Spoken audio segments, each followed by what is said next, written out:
Welcome to the podcast. So happy that you're here. I am really happy to be here because I'm here with a dear friend and a phenomenal human, Velva Dawn Silver. Velva and I met at an event that Colette Baron Reed was doing. God, eons ago, it seems like now. And I think you were sort of just getting your start, if I remember correctly, about that time. And since then, Velva Dawn has gone on to do some really incredible things. She is the founder of the Goddess Healing Matrix System, Goddess Girl Power, Divine Feminine, which is Divine Feminine Empowerment for girls ages 8 to 18. And she's the author of The Ancient Secret of the Goddesses and Awakening of the Divine Oracle Cards. And her newest book, and we're going to be talking about this subject today, is Unwinding the Divine Masculine. Velvet Dawn's mission and purpose really is to activate the duality of the divine feminine within, not just with women and people who identify as women, but as a culture and as human beings. One of the things that I love that Velvet Dawn really teaches is how to expand and shift your consciousness to a higher state to reach your full potential. What if you could heal your hurts, your wounding? We all have wounding, right? What if you could learn to trust yourself again? And what if the fear didn't get to run your show anymore? What if you allowed self love to rule supreme? Velvet Dawn has been able to accomplish this in her life, and I'm so happy and proud to have you here, Velva, and to be part of your world and to watch you expand and grow. And you've had some a really exciting last year or two. You've got some big things that have happened that have been really exciting. And would you say that your work with the divine masculine sort of brought all the changes and the new things in your life that came about this last year? Yes. So thank you for having me be here with you. I always love our connection, right?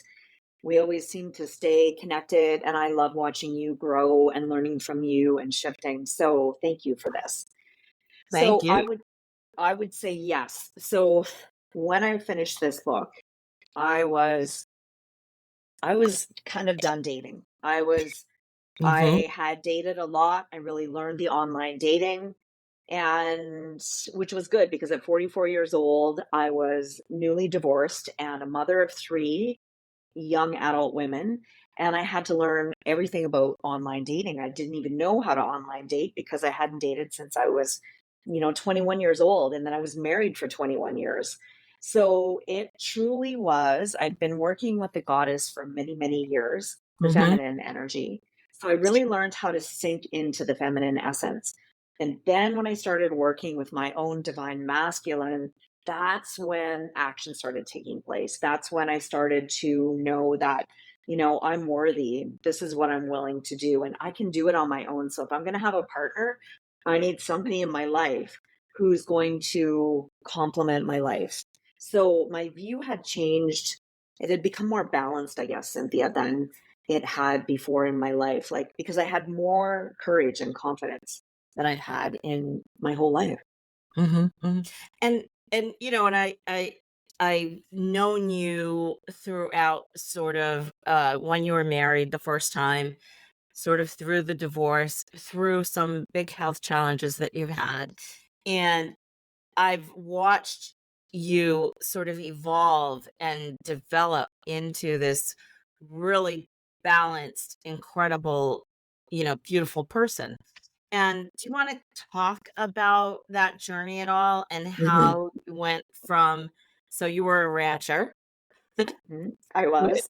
with 3 girls, and you were big into Mhm. 4-H, and you were living the ranch life, doing the 4-H thing, you had cattle, and, Mhm. so how do you go from that to the Velvet Dawn Silver that we know today? That's a great question. Ugh, so I did. I My marriage started unwinding for probably really 10 years before I had the courage to leave. And then one day I was juicing and I was just about to get on the treadmill and I started to have chest pain. Mhm, And I used to work in the medical field and medical records. And I'm like, yeah, pretty sure this is a heart attack, right? But I'm mhm, in denial. So I call 811. They're like, ma'am, you're having a heart attack. You need to call 911. Fine. So I resigned to the fact that I need help. So I end up in the cardiac care unit for a week. And it gave me a week to really look at my life. It's like, okay, I could die, right? mhm, Is this what I want in my life? Because you know what? I'm not happy. I'm staying in a marriage that doesn't serve my growth anymore, right? It was time for us to unwind. Yes, we had a huge cattle ranch mhm, in southern Alberta, three generational cattle ranch, and it was beautiful. Like I loved being out there with the cattle. I'm mhm, a farm girl myself, so I really felt at ease in that situation, which was mhm, part of my struggle, right? I didn't want to have to leave my family behind, but I knew that my heart was sacrificing. mhm, So my lawyer and another very close intuitive friend said to me, you can stay if you want, but chances are you're not going to survive if you stay in the marriage because you're not happy, your heart is not happy. And so I right, began the unwinding process. And I would say, Cynthia, who I was then to who I am now, I don't even recognize myself yeah, because I moved several times. mhm, I was always self employed, but I really had to learn how to really supply for myself mhm, and to really trust what I needed to trust because I moved around. I built my own house. I had to restart my career with new clients. So there was so many new beginnings for me that there was so much growth in my life. But the greatest thing I think is I really looked inside myself and I started to really honor who Velva Dawn was and what she wanted. And that was letting all of that go, but bringing the wisdom forward and using it through a different lens. yeah, you had your midlife calling. Yes, You I know, like sure did, didn't I? Mhm. yeah, and, we're so used to hearing it called the midlife crisis because it's the crisis that actually brings us to the calling, and what we're being called to is to discover who we are authentically because Mhm. we we're trained through our families, through society, through school growing up, and our even our neighborhoods as kids. We're trained to become the person that we become Mhm. until very often we have that unraveling, we have that falling apart, and it gives us an opportunity to either look at what's in front of us and look at what is happiness and how am I Mhm. happy and who am I in my core? Or just to, you know, get out of the hospital, put the clothes back on, call it a day, go back to your life, which some Mhm. people do that. And some people, they maybe get divorced, but they don't do the personal development work and they get to another relationship. And then 10 years down the road, they're in the same Mhm. boat. Um, and some people, like you and I, dive in to the pain, dive into the crisis and get and pull it apart and go, okay, now how can I use this as an opportunity to really dive into myself, figure out who am I, what makes me tick, and how can I be better? And because of the work we do, then how do we bring that out to the world to help other people? Right. And you Mhm. do that beautifully with so many of your programs and your writings. So now from that point, right, you have the heart attack, your whole life, you decide to walk away from the ranch, from the family, you move a few times. What happens then? How do you sort of go through that process? Because it wasn't easy for you. Mhm. I know it was hard. Right? And I think when people know, when they sort of hear a struggle that we've gone through, it helps them to relate, right? Because we all go through struggles in our life, whether it's looks very much like this or it's a different sort of struggle, but I think people will be able to relate. So, do you want to talk a little bit about the struggle before you get to where we are now? Absolutely.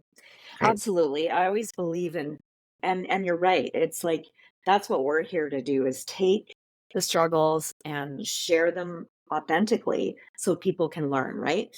So the other thing that happened in my divorce, which was probably harder than my divorce, is the alienation from my two older daughters. Yes. So I always said, getting divorced was one thing, but that as a mama, right? Yeah. It's been 8 years for me, And and I have very little contact with my two older girls, and it broke me apart to yeah. places that I didn't even know. Mhm. Christmas would come, birthdays would come. It would leave me in a puddle of tears in bed, right under the blankets.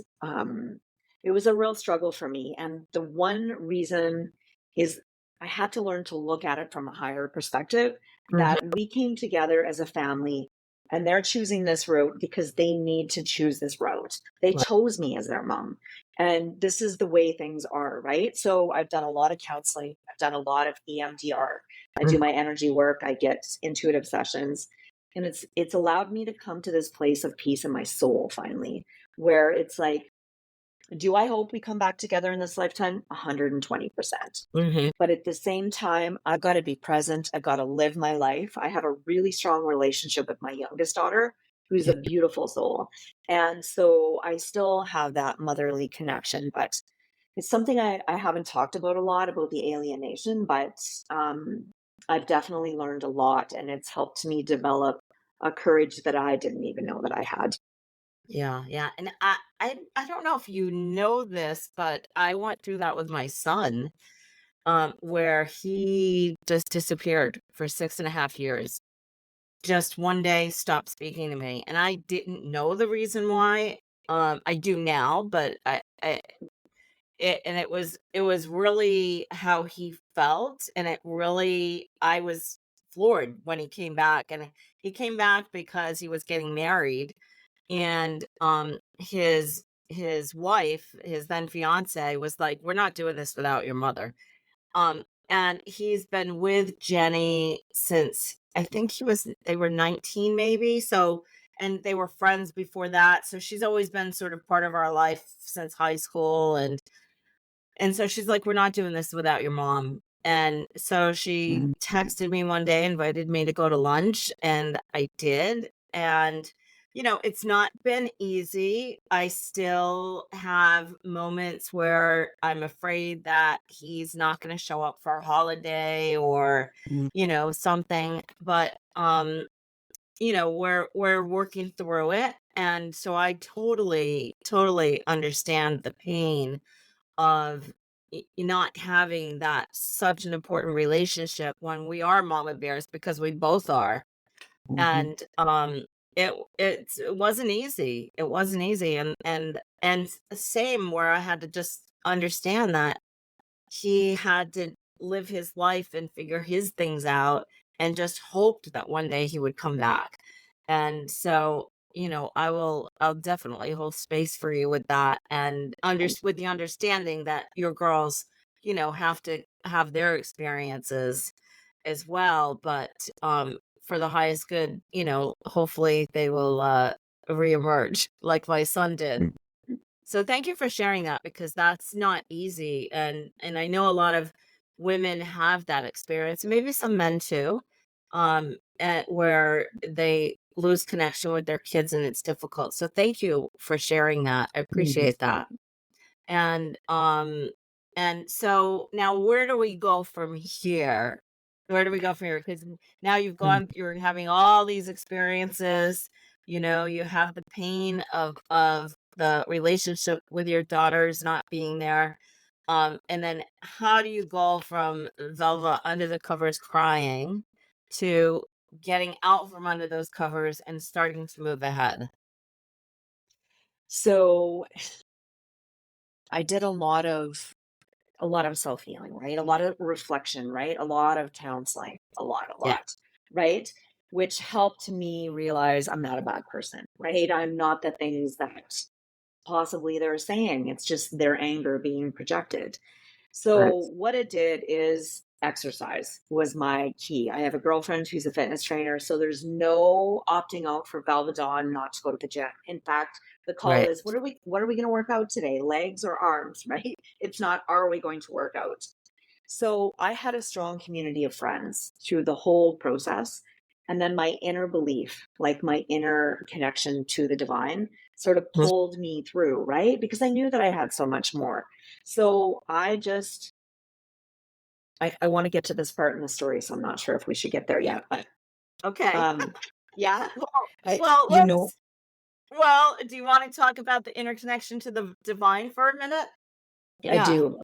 Yeah. So the one thing I've had two experiences so far where I've almost died in this Yeah. human life. One was the heart attack. The second one, excuse me, was during COVID.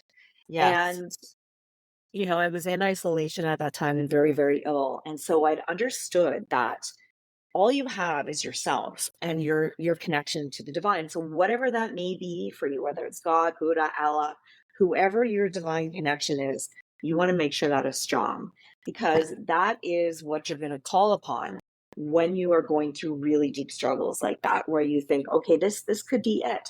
You want to connect to that source and you want to listen in, right? And you want to self-reflect. And that's what gives you the inner strength and the difference, I think, to move through things with a wisdom of reflection. I think that's the difference, right? You've got that Hmm. layered effect of support from the inside out, which is what we forget sometimes until we get into those moments, right? And then you go, oh, right, I've got this support system that I need to tap into. Right. Hmm. 100%. Yeah. Hmm. 100%. A few years back, I had a friend reach out to me, who was going through somewhat of a hard time and said, "How do you do it?" Because I've had some pretty crazy things happen in my life, which we're not going to talk about today, but people can listen to last season and you get more some things in there if you haven't listened to the first season of Boldly Authentic. And I don't even go into all the details of all the crazy things, but I do go into some of them. And I said, I lean on my connection to spirit. And, I feel really lucky that that was the thing that my grandmother really instilled to me was her love and connection for the divine and for all the spirit helpers that we have out there. And it's really key because it is just us and the divine when it comes down to it.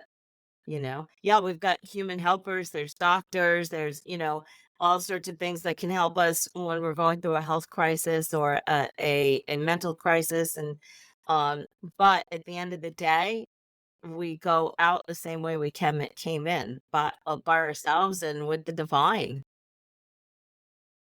Yeah, so I love that. I love that. And I think that's going to be so important in the next year or couple of years, especially for people to really have a strong connection to something bigger than them, to a higher power, whatever it Hmm. is that you call that. So thank you for sharing that.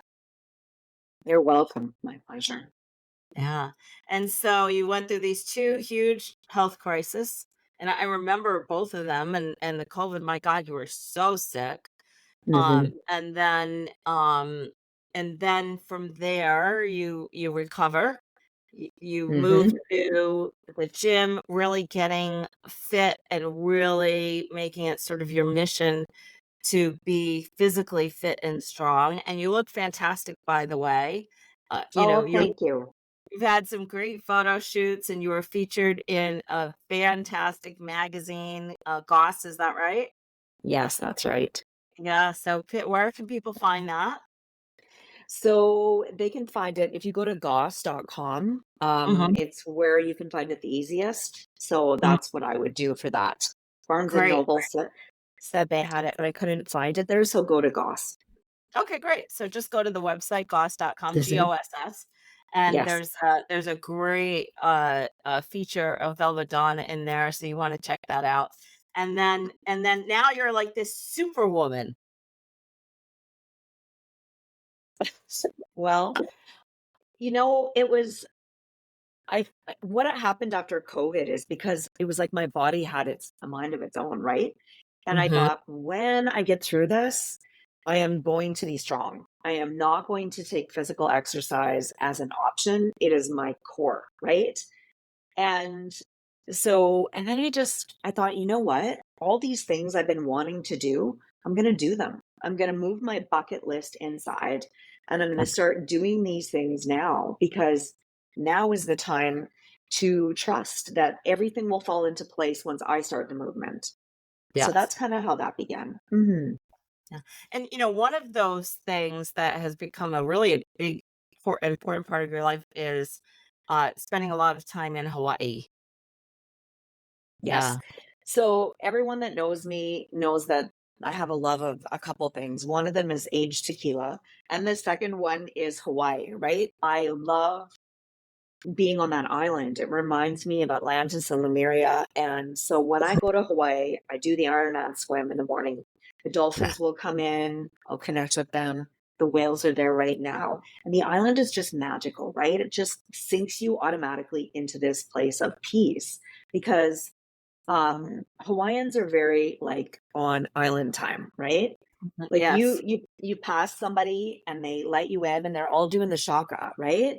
Like it's just such a different pace than it is for us in Canada. You know, Hmm. somebody cuts you off and it's road rage, but the Hawaiian Islands are they're magical, right? And the island that I'm on is the Big Island, and it is said to tune your sacral and your root chakra, right? Whereas Maui is the heart chakra, Hawaii is the third eye, right? So Right. each island sort of is connected to the chakra. So yes, it's a beautiful place to be. Oh, that's really wonderful. And for people who aren't familiar with the chakras, could you give just a really quick Hmm. synopsis of what that would mean? Connecting with the islands and with the root chakra and the sacral chakra and so forth. So chakras are just wheels of light in the Eastern philosophy, and there's seven major chakras. So we have the crown, we have the third eye, the throat, the heart, the power, which is your solar plexus, your belly button, your sacral, and your root. So the root chakra is about your safety, your security, connecting to the earth. It's your grounding. The sacral chakra is your feminine essence, your sexuality, your creativity. So those lower two chakras are definitely connected to the Big Island of Hawaii. Um, I always say you see a shift in people in their self confidence when they go to the Big Island, right? You'll see people that'll wear a one piece bathing suit. By the time they're done leaving the island, they have a bikini on, no matter what size they are, because it doesn't matter. They've really anchored into their temple and they own it, and it's beautiful to watch. Mhm. I love that where you say they've really anchored into their Hmm. tempo. We sort of, that kind of came up before we started recording, because I was putting my makeup on and getting ready and, going from one thing to another today. And I had shared about, as a larger woman, I've not been always as comfortable in my body, and it was a TV show that my daughter watched that really got me comfortable in my body, which I would have never thought about that. But I like the idea of going to the Big Island even better. And so that's really great. And and the root chakra and the sacral really it's our grounding. It's our grounding. And if we, especially as women, a lot of women have sort of wounding in the first and second chakras from different experiences growing up, and a lot of women, have had the unfortunate experience of violation and so forth, and sometimes we feel like we're not grounded, right? And so I did not know that about the islands, so that's Hmm. really wonderful. And I've been Hmm. drawn there for so long, and I am going to get there. I'm gonna get there soon. I'm gonna advance my bucket list. You should. Yeah, I'm gonna advance my bucket list for I sure. like that. Yeah, and I would you say that that sort of has helped been part of your healing besides, the counseling and the EMDR and just the beauty of swimming. I've seen, seen you in the water and swimming with the dolphins and everything. And do you surf as well? Do I remember? Mhm. I, I I thought I do. remember you surfing. Yeah. Mhm. Yeah, I do. I'm a mermaid through and through. When I first got divorced, I flew over to Hawaii and I remember getting there and I just started crying. And I'm Yeah. like, I knew that I had to get there to heal because what Hawaii does is anything you haven't dealt with, it's going to come up, right? Uh-huh. Anything. And so all my friends that will come and stay with me, my one friend hadn't dealt with her dad passing and she was crying. She says, "Why am I crying?" And I go, "This is you dealing with your dad's grief." Oh, Sure. right. Right? So what it does, it's a volcano, right? It just brings everything up and out so that you have to deal with it. Pele is sort of the main goddess that I work with there. She's the goddess of the Kilauea volcano. Mm-hmm. And then Poliahu is the goddess of purity of the Mauna Kea, which is one of the tallest volcanoes in the world. And there's actually snow on top of that volcano, which is pretty Wow. interesting that there's fire and snow on the same island, right? It's pretty powerful. That is really interesting and powerful. Wow. Mhm, Yeah. So I know that the island has a very special story for you recently, but before we mhm. go there, can we talk about the journey of the divine feminine into the divine masculine? How do you go from so you were a goddess, right? You have your goddess deck, your goddess books, your goddess matrix workshop and healing and everything. And then a couple of years ago, you started talking about the divine masculine. And I thought, oh, that's interesting. So you had a shift, Mhm. I right? did. Yeah, like, what I saw is there's duality always, right? The yin, the yang, the black, the white, the shadow, the light, feminine, masculine, right? It all makes up the oneness, right, of the divine, and I was just shown now it's time to shift into the masculine within yourself. So what did that look like for me, right? It looked like because I'm an alpha female, because I'm a number one, I'm an Aries, it was like, okay, girl, you're going to unwind your control and you're going to learn to sit in stillness in the feminine. And then when it's time to take action in a balanced way and in a trusting way, then we're going to move through the masculine. So it was Mhm, this unwinding. And really how I did it, Cynthia, was in this book, in my dating. What I found is that the men that I would connect with to date, there was mhm, something within myself that reflected back, right? If mm, it was somebody who, say, believed that they weren't connected, right, to their body, they were using women as, you know, whatever you want to call it, it made mhm, me realize that they didn't want to feel inside their body. They were leaving their body to move through life, and that's how they were doing it. So every single chapter, and then rebound, right? People would not do the work before they got into the next relationship. So mhm. really, every chapter in my book, Unwinding the Divine Masculine, allowed me to look within myself deeper. What is it that I need to heal of my divine masculine? What do I need to let go of? Those old programmed beliefs from my childhood that weren't serving me anymore. They were keeping me limited, right? So it was a really big deal to sit in stillness and observe myself in a masculine perspective. Yeah, I really like that because it's not something that we sort of have heard about before or people don't explain that really we have the yin and yang, we have the balance, we have the feminine, we have the masculine. It's only a difference between a 2% in genetics between male and female, 49-51. So we've got both sides within us. And I really like that you use the dating process as it's like research, but Mhm. it's all as a healing process, and but most importantly to understand like who you really are, right? And that you took the people that you would see and then, oh, what are they reflecting to me? What parts of this am I seeing that are mine that now let me work through this? Because, with the divorce rate so high, I don't know what it is in Canada, but in the US, it's something crazy like I don't know, 70%, and then second marriages is even higher. And a lot of women find themselves either walking away, in early 40s, sometimes 50s. But a lot of these divorces happen before you're 60, typically between 40 and 50, 55. Mhm. Um, and if we just go from the divorce and then don't figure out who are we really, what makes us tick, where are the wounded parts of us, what is a person reflecting, then we end up back in the same kind of relationship. Yeah. And you've really done the work, and you're like me. We never stop working and looking at ourselves and going, "Oh, what can I do with this now?" Right? And, "Oh, that triggered me. So now why is it triggering me? Where's the unhealed part in me?"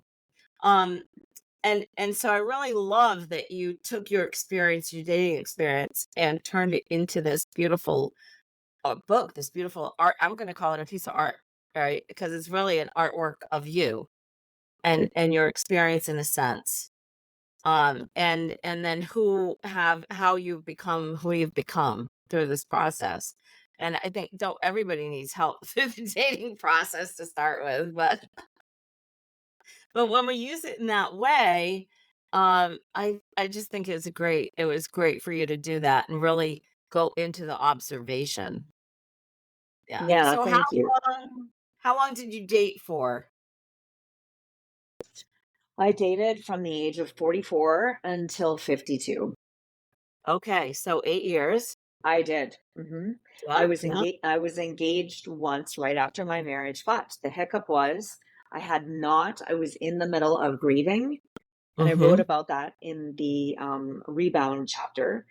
Yeah. And so I shouldn't have been dating, which is always my advice when people are going through a divorce. I'm like, don't get on the dating sites. You are not healed. You're not going to attract the match that is of your greatest self expression. So Right. I was engaged for a very short time, like maybe 3 weeks. And I knew it was wrong, but it was really a loop of my unhealed work that I had not done in my marriage. He was like a loop of everything in my marriage that I had not worked on. So I Mhm. learned that very rapidly and then, dated. And then up until I just got married on December 21st of last year. I was so excited to see that. And you got married in your favorite place in the world, Hawaii. I did on Turtle Beach. And you know what's interesting about that is that was one of the very first places that I sat down and did a meditation with a group. And then full circle, Yeah. that is the spot that we ended up getting married, right? So, Yeah. Yeah. It's such a beautiful story. And I love that it came full circle and you ended up right where you started when you started mhm, your healing process from the divorce.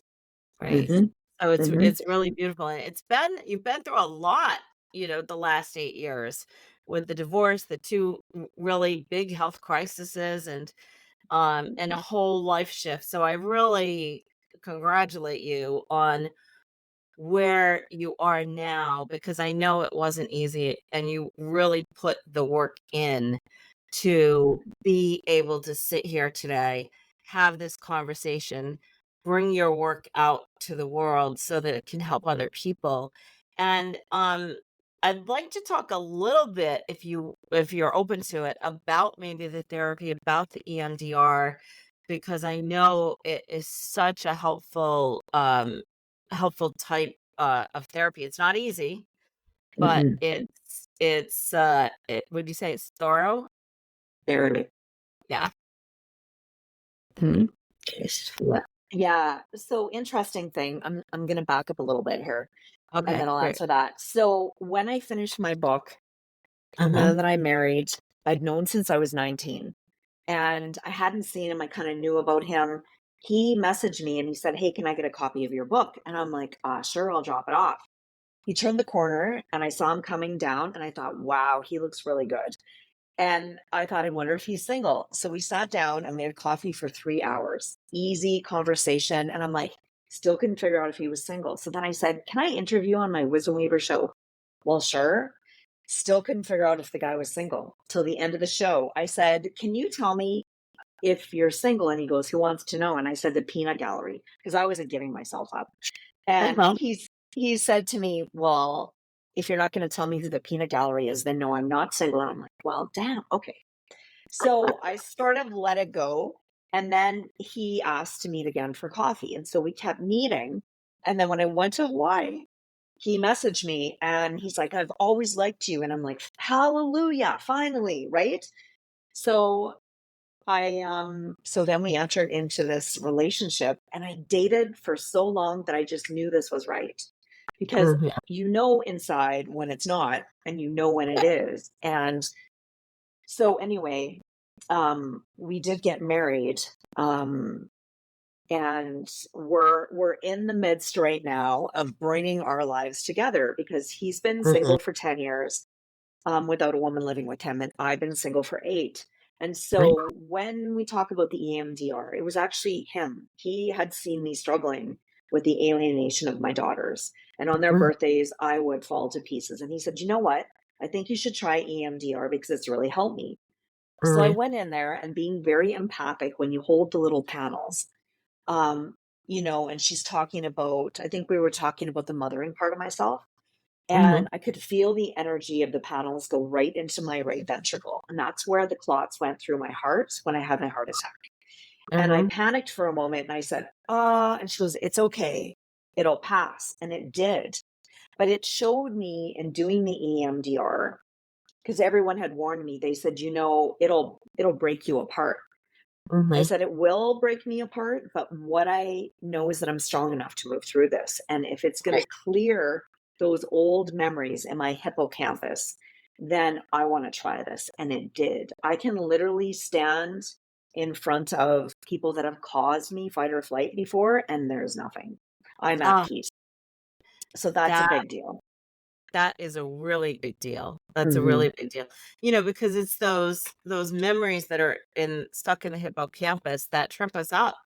That we self-sabotage. There's all sorts of things that happen when we don't clear those things up. And I've done a fair amount of counseling in my life, therapy in my life, and I've tried all different kinds of therapy, and healing, naturopathic healing, and all sorts of things. I haven't done the EMDR yet, but I am on the verge of it. Hmm. And so I do work with some clients who do it in conjunction with working with me.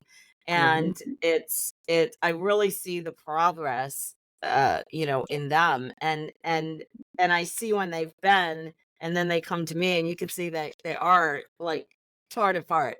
But the thing, I'm not afraid of falling apart, because I know the falling apart is what's going to help me become better on the other side, become the person who I really want to be on the other side. It's like in Japan, when a vase breaks, and they don't throw it away, they fix it, and they fix it with gold. Now that vase is just a little bit bigger than it was before it broke. And that's the way I look at when we fall apart.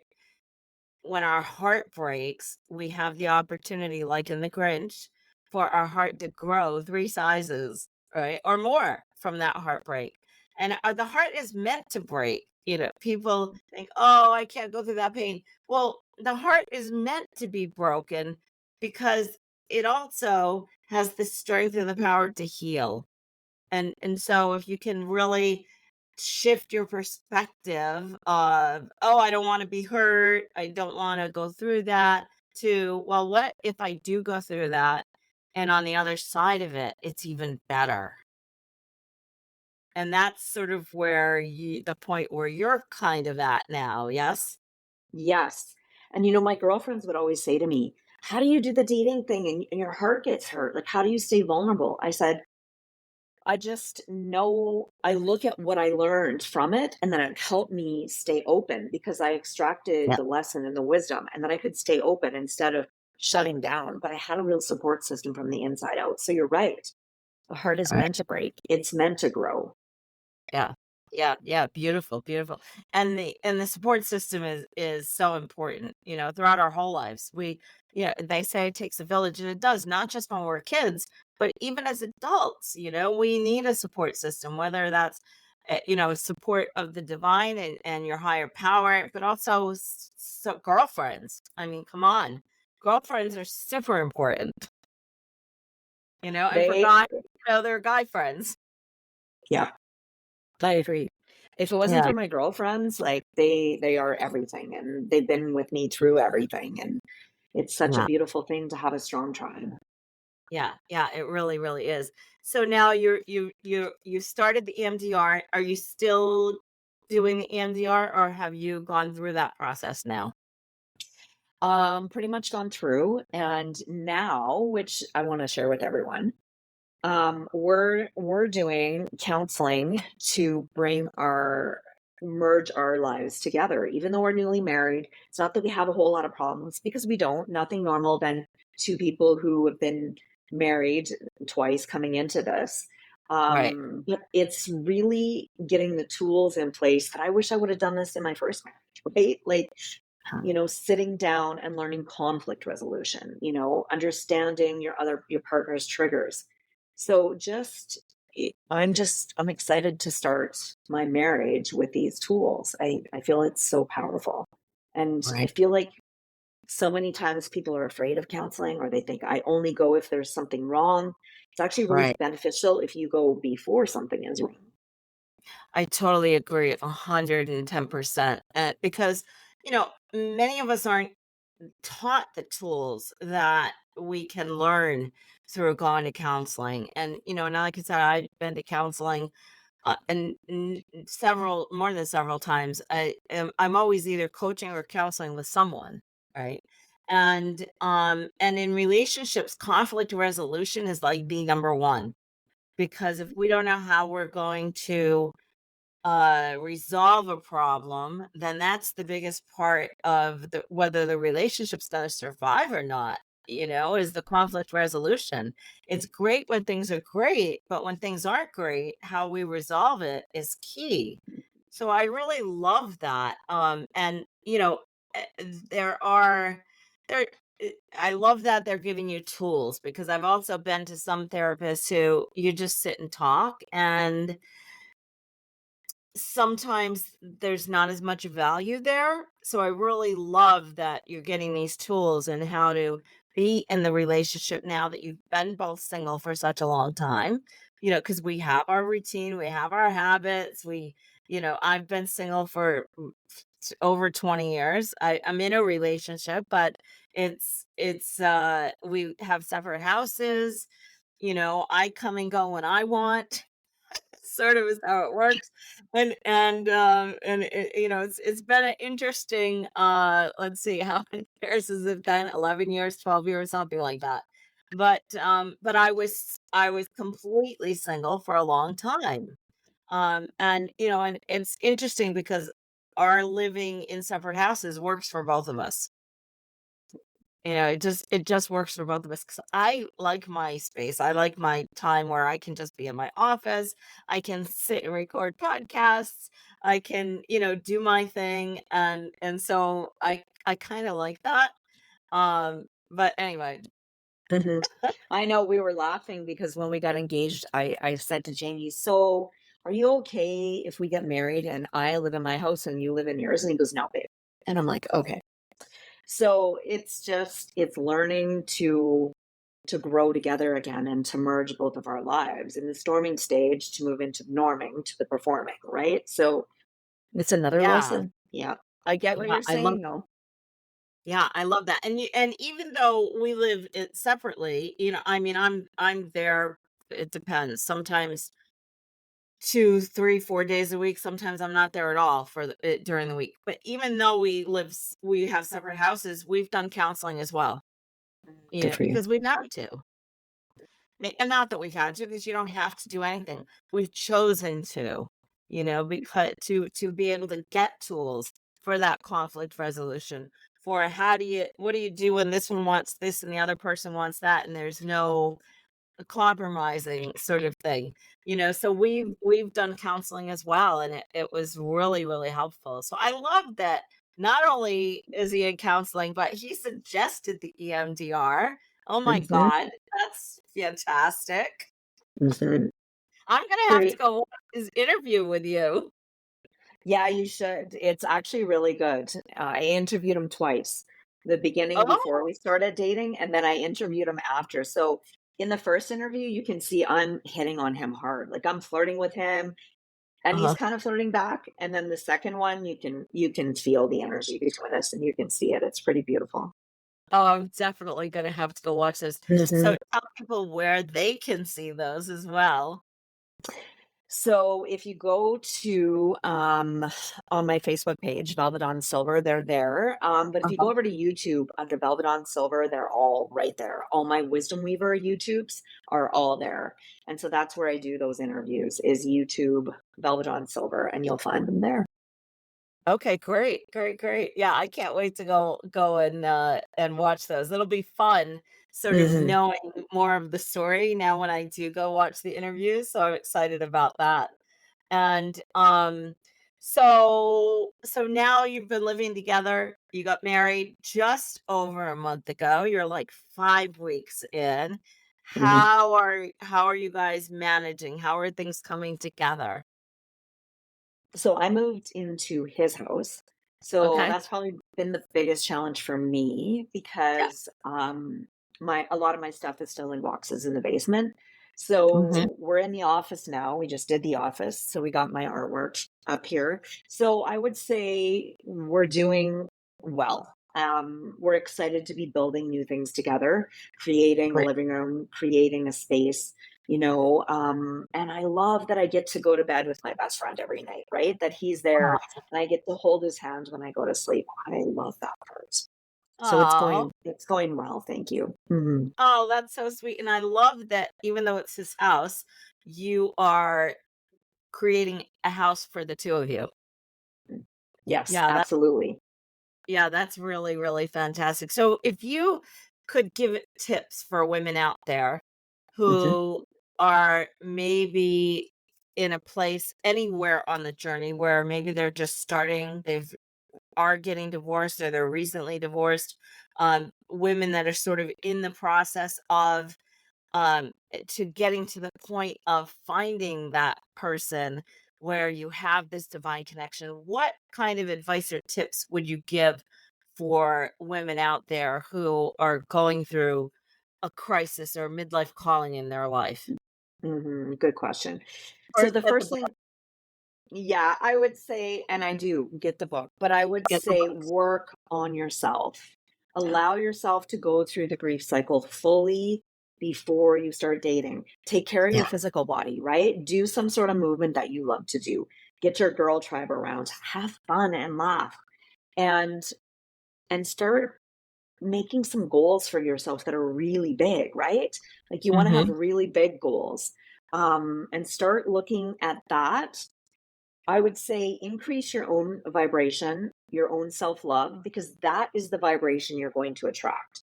You'll Yeah. see that if you don't work on yourself and you start dating, you're going to see what you're attracting and you're going to understand why I said to pause and wait, work on Yeah. yourself, really dive into loving yourself and shedding the old wounds maybe that caused the breakdown of your previous relationship because it always takes two people usually, right? So look at Oh, that. absolutely. Yeah, Yeah. absolutely. Hmm. Because we bring all of who we are at that point in our lives when we get into a relationship.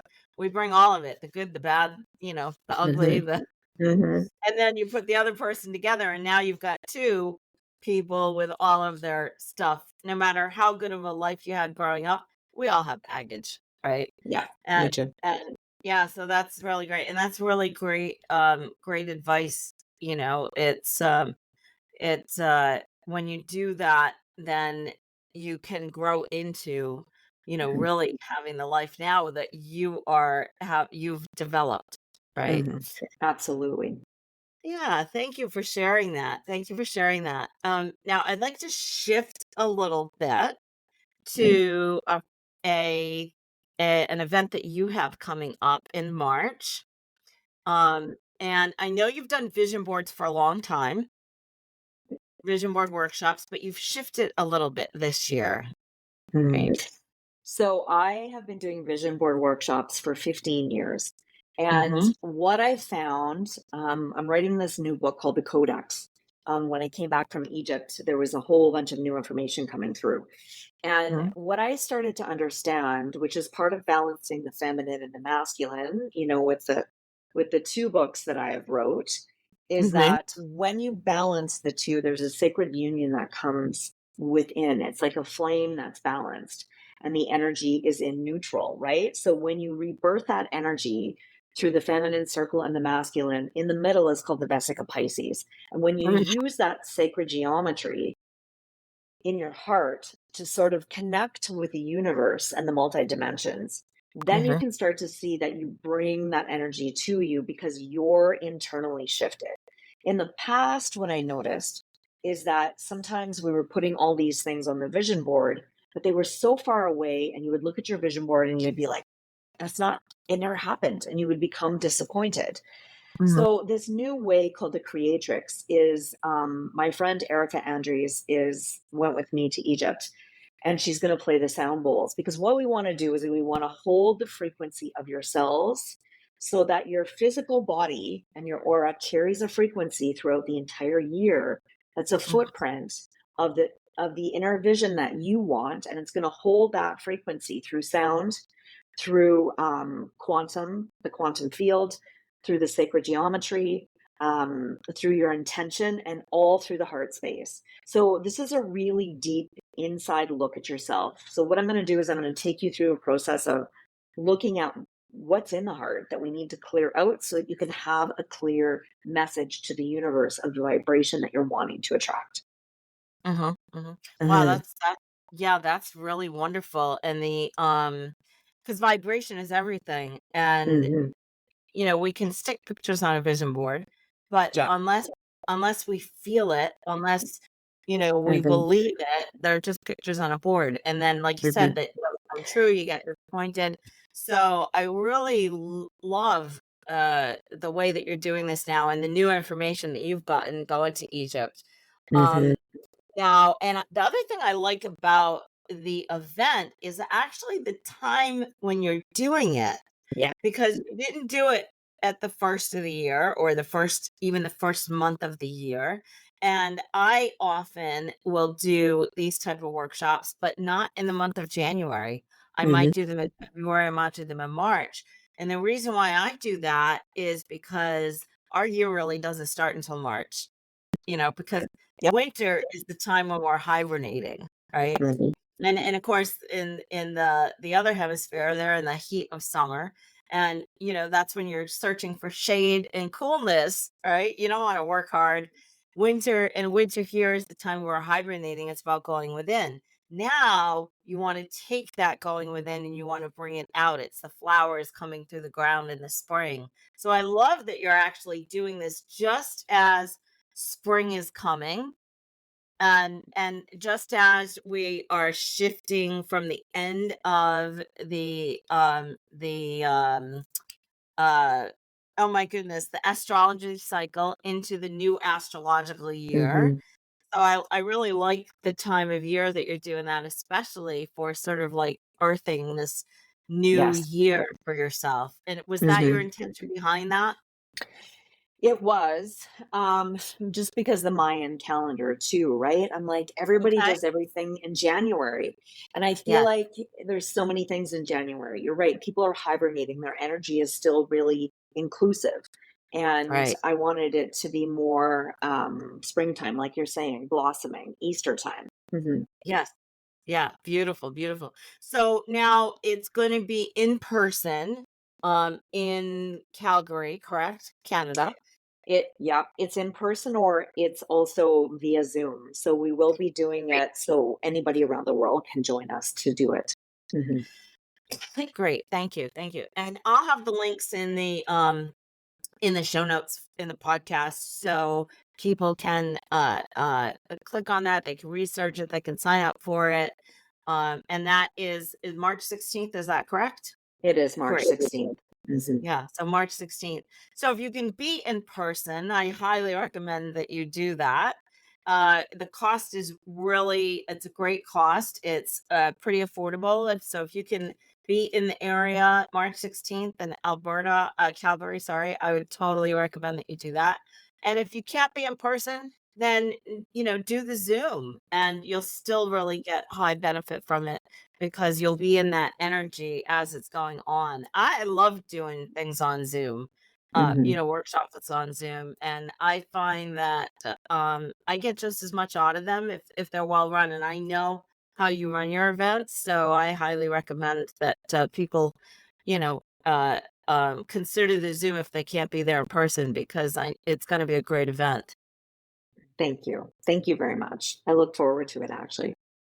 Yeah, yeah, you're Mhm. welcome. And so we've been almost an hour. I didn't know how long we were gonna chat for, and I know there's so much more we could talk about. But any last words that you want to share with people as we sort of wrap up? Mhm. So this year is the number 8, right? It's the infinity symbol, which is my jam because it's the feminine and the masculine coming together.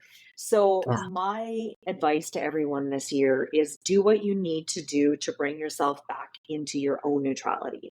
So Mhm. do your work that you have with lack, so you can come back into the center and have clear intention this year. It is a powerful year to manifest, and I feel like Mhm. many people are going to be awakening this year. And there's those of us who've been doing the work, and we're here to help you.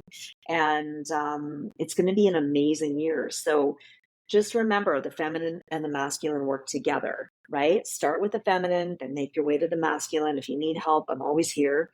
Um, but it's probably the greatest joy in life is to sit back and self-reflect and look at yourself and continue moving forward with what feels in alignment with your heart.